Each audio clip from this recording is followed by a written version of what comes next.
रसूलुल्लाह सल्लल्लाहु अलैहि वसल्लम की 11 बीवियाँ क्या नूर की बीवियाँ होती हैं? रसूलुल्लाह सल्लल्लाहु अलैहि वसल्लम आला दर्जे की इंसानियत से नौज़ुबिल्लाह बाहर निकल गए, तो उसका क्या माना? नबी इंसान नहीं है? नबूवत को आप इंसानियत से बाहर और मावरा चीज़ समझते हैं। अगर रसूलुल्लाह की ज़ात ही नूर है और रसूलुल्लाह नौज़ुबिल्लाह इंसानियत से बाहर हैं, आला दर्जे के इंसान नहीं है, तो ये फिर बड़े से सवाल खड़े हो जाएंगे, बहुत से सवाल खड़े हो जाएंगे। हुज़ूर पाक सल्लल्लाहु अलैहि वसल्लम की वालदा हज़रत आमिना, हुज़ूर के वालिद हज़रत अब्दुल्ला रज़ियल्लाहु अन्हुमा नूर के वालिदैन होते हैं। जिब्राइल, Israel, Mikail, Israfil, Harut, Marut, मुनकर, नकीर, ये किरामन कातिबीन, ये हामिलीन अर्श, इन फरिश्तों के वालिदैन के बारे में आप कौन सा सबूत देंगे? आइए आज कुरान से इब्तिदा करते हैं और पहले देखते हैं कि इनकी रहाइश कहाँ पे है, ये होते कहाँ पे हैं। खुदा फरमाता है का तुम बे तो फिल अर्ज़ व मिन अनफुसिहिम, खुदा कहता कुछ ऐसी चीज़ें हैं जिन्हें मैंने ज़मीन से उगाया है, कुछ ऐसी हैं जिन्हें मैंने आसमान से भेजा है, और कुछ ऐसी हैं जिन्हें तुम नहीं जानते। ला यालमून, तुम्हें इल्म ही नहीं है कि वो कौन है। मेरे मालिक जिनका हमें इल्म नहीं है, इसका मतलब कुछ हैं जो ऐसे हैं जिनके बारे में अभी तक हमारा इल्म नहीं पहुंचा। मेरे मालिक तू बता सकता है कि वो कहाँ रहते हैं? फरमाया लाहू मा फिस समावात व मा फिल अर्ज़, ये न ज़मीन पे होते हैं ना आसमान पे रहते हैं। मेरे मालिक ये कहाँ होते हैं? फरमाया वमान इंदहू, ये मेरी इंदियत में रहते हैं। अब खुदा कहता है कि कुछ ऐसे हैं जो न ज़मीन पे हैं न आसमान पे हैं, ये मेरी इंदियत में है। इसका मतलब है कि आले मोहम्मद अल्लाह की इंदियत में है। अब आइए एक लम्हे के लिए तमहीद ज़रा खुश्क होगी, आप मेरा साथ देंगे। देखते हैं कि इंदियत किसे कहते हैं। इल्मुल कलाम कहता है कि किसी भी चीज़ की कुर्बत को देखने के लिए उसके 4 दर्जे हैं जिससे पता चल सकता है कि वो चीज़ कितनी करीब है। मसलन अगर मैं कहूँ कि इस मजमे में मुझे देखना है कि करीब कितने हैं, तो ये जितना मजमा है मेरा करीब है, लेकिन जो इल्मुल कलाम में इसकी 4 नहजें हैं। पहली कुर्ब, दूसरी दन्व, तीसरी लदुन, चौथी इंदियत। या चीज़ें कुर्ब में होती हैं, या कोई चीज़ दन्व में होती है, या लदुन में होती है, या इंदियत में होती है। मैंने पहले कहा थोड़ा सा तमहीद खुश्क होगी, साथ देंगे। जितना मजमा, जितने अहबाब मुझे सुन रहे हैं आप मेरा करीब हैं, लेकिन कुर्ब कौन है? ये जो अहबाब बिल्कुल मिंबर के सामने बैठे हैं, ये सिर्फ करीब ही नहीं, ये कुर्ब भी हैं। क्यों? इनके और मेरे दरमियान तीसरा कोई नहीं।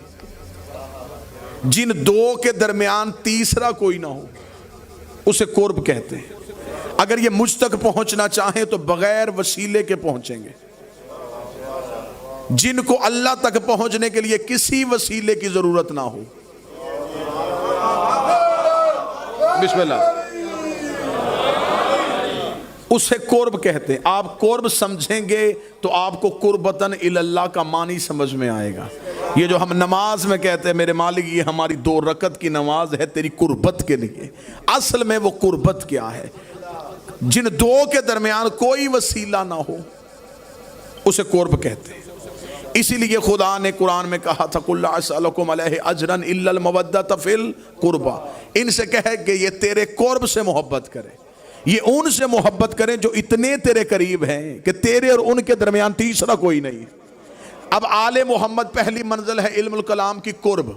खुदा कहता है ये कुर्ब में नहीं रहते, इसका मतलब इससे भी नजदीक रहते हैं। दूसरी मंजिल क्या है? दूसरी मंजिल है दन्व। दन्व किसे कहते हैं? अल्लाह कुरान में कहते हैं जन्नत में जन्नती जो फल खाते हैं वो उनके मकाम में दन्व पे होता है। ये हाथ उठाएंगे फल हाथ में आ जाएगा। इसका मतलब जहां तक हाथ की रसाई हो उसे दन्व कहते हैं।